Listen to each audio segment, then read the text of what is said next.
एक बुजुर्ग औरत मर गई। यमराज लेने आए। औरत ने यमराज से पूछा, आप मुझे स्वर्ग ले जाएंगे या नर्क? यमराज बोले, दोनों में से कहीं नहीं।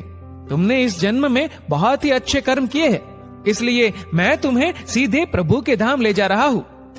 बुजुर्ग औरत खुश हो गई, बोली, धन्यवाद, पर मेरी आपसे एक विनती है। मैंने यहाँ धरती पर सबसे स्वर्ग नर्क के बारे में बहुत सुना है। मैं एक बार इन दोनों जगहों को देखना चाहती हूँ। यमराज बोले, तुम्हारे कर्म अच्छे हैं, इसलिए मैं तुम्हारी ये इच्छा पूरी करता हूँ। चलो हम स्वर्ग और नर्क के रास्ते से होते हुए प्रभु के धाम चलेंगे। दोनों चल पड़े। सबसे पहले नर्क आया। नर्क में बुजुर्ग औरत ने जोर जोर से लोगों के रोने की आवाज सुनी। वहाँ नर्क में सभी लोग दुबले पतले और बीमार दिखाई दे रहे थे। औरत ने एक आदमी से पूछा, यहाँ आप सब लोगों की ऐसी हालत क्यों है? आदमी बोला, तो और कैसी हालत होगी? मरने के बाद जब से यहाँ आए हैं, हमने एक दिन भी खाना नहीं खाया।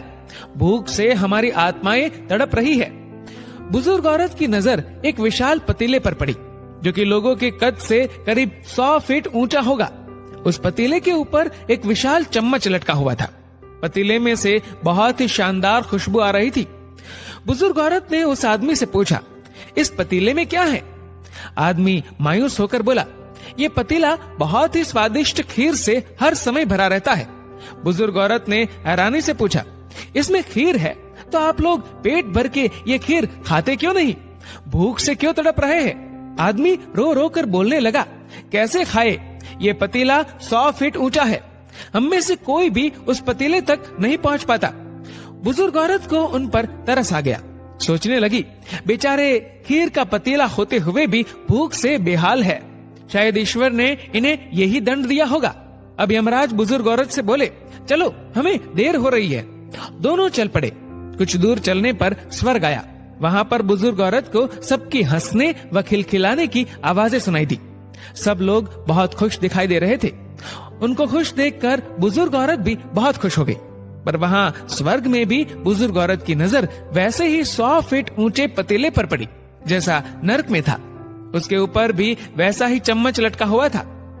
बुजुर्ग औरत ने वहाँ लोगों से पूछा, इस पतीले में क्या है? स्वर्ग के लोग बोले कि इसमें बहुत टेस्टी खीर है। बुजुर्ग औरत हैरान हो गई। उनसे बोली, पर ये पतीला तो 100 फीट ऊंचा है। आप लोग तो इस तक पहुँच ही नहीं पाते होंगे। उस हिसाब से तो आप लोगों को खाना मिलता ही नहीं होगा। आप लोग भूख से बेहाल होंगे। पर मुझे तो आप सभी इतने खुश लग रहे हो, ऐसे कैसे?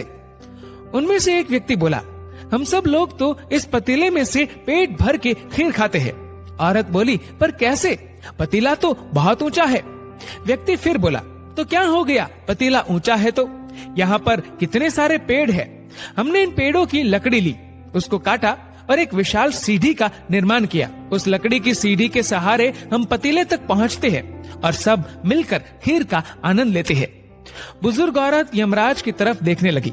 यमराज मुस्कुराए और बोले, ईश्वर ने स्वर्ग और नर्क मनुष्यों के हाथ में ही सौंप रखा है।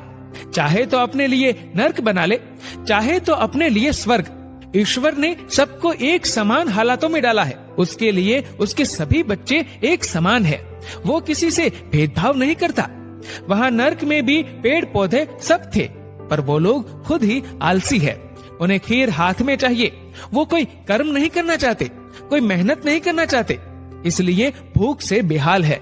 क्योंकि यही तो ईश्वर की बनाई इस दुनिया का नियम है। जो कर्म करेगा, मेहनत करेगा, उसी को मीठा फल खाने को मिलेगा। स्वर्ग के सपने छोड़ दो, नर्क का डर छोड़ दो। बस आपकी वजह से किसी का दिल ना दुखे।